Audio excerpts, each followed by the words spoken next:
கர்த்தருக்கு மகிமை உண்டாவதாக. முந்தின வீடியோவில் கிரியேஷனை பற்றி கொஞ்சம் போட்டிருந்தோம். அதிலிருந்து கொஞ்சம் தொடர்ச்சி பார்த்துட்டு நாம் மீதி பகுதிக்கு போகலாம். ஆதியாகமம் முதல் வசனத்துக்கும் 2வது வசனத்துக்கும் பாரதூர வித்தியாசம் பல 1000 நூற்றாண்டுகள் ஆயிருக்கணும். ஏன்னா உலகம் ஆண்டவர் சிருஷ்டிக்கும் போது அழகாக சிருஷ்டித்திருந்தார், எல்லாம் நேர்த்தியாக சிருஷ்டித்திருந்தார்.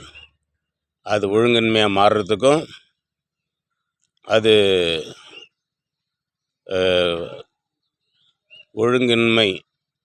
ஒழுங்கின்மையாக இருந்தது என்று நம்ம பார்க்குறோம் இல்லையா?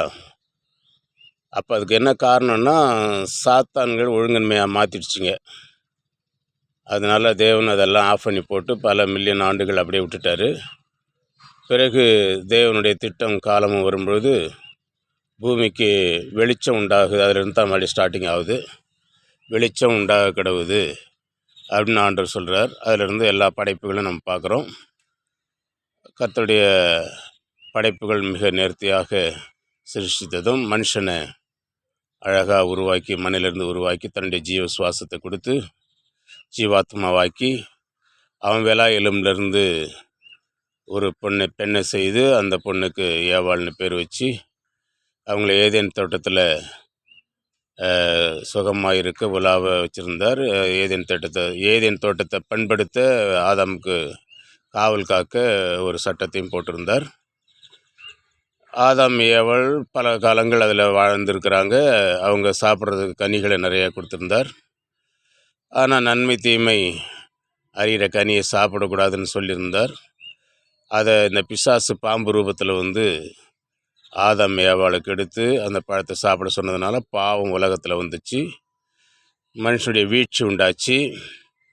கடவுளுக்கும் மனுஷனுக்கும் உறவு ரொம்ப உறவாக இருந்தது. ஒருத்தர் கடவுளை பார்க்க முடியாத கடவுளை தன் சாயலில் மனுஷன் உண்டாக்கி அவர் ஃப்ரெண்டு போல் வச்சுருந்தார். கடைசியாக பிசாசனுடைய பேச்சை கேட்டு ஆதாம் ஏவாள் பாவம் செய்ததுனால ஒரு பிரிவினை உண்டாச்சு. கடவுளை பார்க்க முடியாத ஒரு சூழ்நிலை உருவாச்சு. அதனால தான் ஓடி போய் புதருக்குள்ளே மரத்தினுடைய நிழலில் ஒதுங்கி எல்லாம் பதுங்கிக்கிட்டு இலையை தச்சு போட்டுட்டு இருந்தாங்க. அப்போது பாவம் கடவுளை விட்டு பிரிக்கக்கூடிய ஒரு பயங்கரமான ஒரு காரியமாக இருக்குதுன்னு சொல்லி நம்ம பார்க்குறோம். அதை மீண்டும் அந்த உறவை ஏற்படுத்த தேவன் பிரியமானார். மனுஷன் கெட்டுப்போன பிறகு அவனை தண்டிக்கணுன்றது சாத்தானுடைய திட்டம். சாத்தான் தப்பு பண்ணான், உடனே அவன் தேவதூதனாக இருக்கும்போது தப்பு பண்ண சாத்தானை மாற்றி உடனே அவனுக்கு நரகத்தை ஏற்படுத்தினார். இவன் நினச்சான் கடவுளை பழி வாங்கணுன்னா அவர் சாயலில் இருக்கிற மனுஷனை நம்ம சித்திரவதை பண்ணலாம், அவனை பாவத்தில் விழ வச்சுட்டு அவனையும் நம்ம கூட தள்ளுவார். அவனை கடவுளுக்கு எதிராக செயல்படணும். இந்த மனுஷனை போட்டு சாத்தினோம்னாக்கா ஆண்டவருக்கு மனசு வலிக்கும், அவர் சாயலில் இருக்கிற மனுஷனை நம்ம என்ன வேணாலும் பண்ணலாம்னு சொல்லி அவன் திட்டமிட்டான். அதுக்கு தகுந்தபடி இந்த மனிதர்களும் அவன் பேச்சை தான் கேட்டு பாவம் செஞ்சிட்டாங்க. ஆனால் தேவனுடைய பேரிரக்கம், அவருடைய அளவு கடந்த இறக்கம் எப்பேற்பட்டதுன்னு அவர் சாயலில் இருக்க நம்மளை அவர் சாத்தானுக்கிட்ட கையில் விட்டுடல. அதனால் ஆண்டவர் என்ன சொன்னார், ஏதேன் தோட்டத்திலேயே மனுஷனுடைய வீழ்ச்சி வந்த போதிலும் ஆண்டவர் மனுஷனுக்கு உதவியாக கை கொடுத்தார்.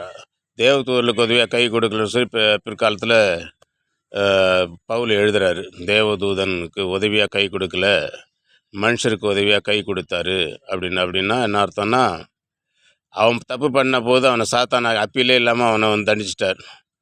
ஆனால் மனுஷனை நான் தப்பு பண்ண போது அந்த பழியை தான் மேலே சுமந்து கொண்டார். இதுதான் வேதத்தினுடைய மிகப்பெரிய சத்தியம்.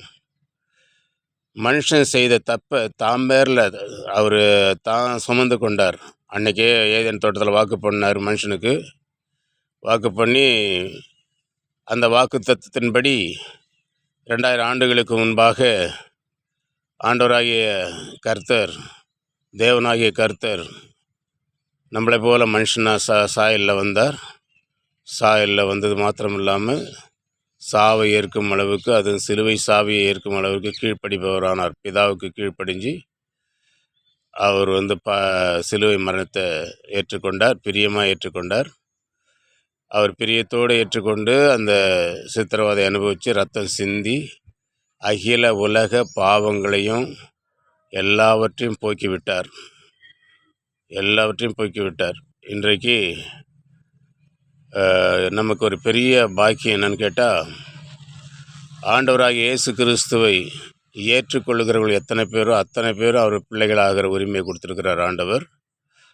அப்படி தான் அந்த இழந்து போன அந்த உறவை மீண்டும் புதுப்பித்திருக்கிறார் தேவன். மனுஷருக்கு மறுபடியும் ஆதாம் ஏவாளுக்கு விட்டுவிட்ட அந்த உறவை ஆண்டவராக இயேசு கிறிஸ்து மீண்டுமாக புதுப்பித்து அந்த உறவை ஏற்படுத்தி 2000 ஆண்டுகள் ஆகிறது. இதனுடைய விவரம் தான் வேதாகமத்தில் அங்கங்கே பக்கமாக எழுதப்பட்டிருக்குது. அது விவரமாக சொல்லலாம். ஒவ்வொன்றா ஒரு பிட்டாக பார்த்துன்னு போகலாம். கர்த்தருடைய நாமம் மகிமைப்படுவதாக. அப்போது ஆதியில் அந்த தேவன் ஏற்படுத்தின இந்த உறவு மீண்டும் கிறிஸ்துவாலே புதுப்பிக்கப்பட்டது, சாத்தானால் பிளவுபடுத்தப்பட்டது. இது மனசில் வச்சுக்கணும். அப்புறம் இதுக்கான காரணங்களை நம்ம பிறகு கொஞ்சம் கொஞ்சமாக பார்க்கலாம். கர்த்தருடைய நாமத்துக்கு மகிமை உண்டாவதாக.